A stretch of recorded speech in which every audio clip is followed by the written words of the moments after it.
बिस्मिल्लाहिर्रहमानिर्रहीम। अस्सलाम वालेकुम डियर स्टूडेंट्स, उम्मीद करता हूँ आप खैरियत से होंगे। डियर स्टूडेंट्स, आज यूनिवर्सिटी ऑफ सरगोदा ने एमए के इम्तिहान के हवाले से एक ऑफिशियली प्रेस रिलीज़ की है, जिसमें यूनिवर्सिटी ने एमए के इम्तिहान की नई डेट का इंतखाब किया है। Dear students, university of Sargodha के ज़ेर इंतज़ाम एमएससी पार्ट 1 और कंपोजिट एग्ज़ाम 28 अक्टूबर 2021 से शुरू होगा, जबकि एमएससी पार्ट 2 का जो सालाना इम्तिहान है वो 12 नवंबर 2021 से शुरू होगा। प्राइवेट उम्मीदवारों के लिए ये सामने आपकी मोबाइल स्क्रीन पर एक लिंक दिया गया है। इस पे आप अपना शनाख्ती कार्ड नंबर पुट करके अपनी रोल नंबर स्लिप्स डाउनलोड कर सकते हैं।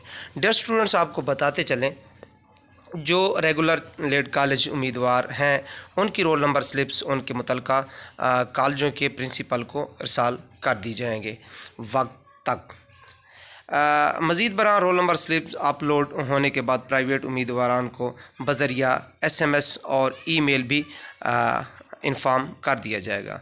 डियर स्टूडेंट्स, आपको मालूम है कि यूनिवर्सिटी ऑफ सरगोदा के ज़ेर इम्तिहान MA का जो एग्ज़ाम होना था वो कोरोना की छुट्टियों की वजह से थोड़ा सा ताख़ीर का शिकार हो गया था। अब यूनिवर्सिटी ने नई डेट का इंतखाब किया है और एक बाकायदा प्रेस रिलीज़ की है।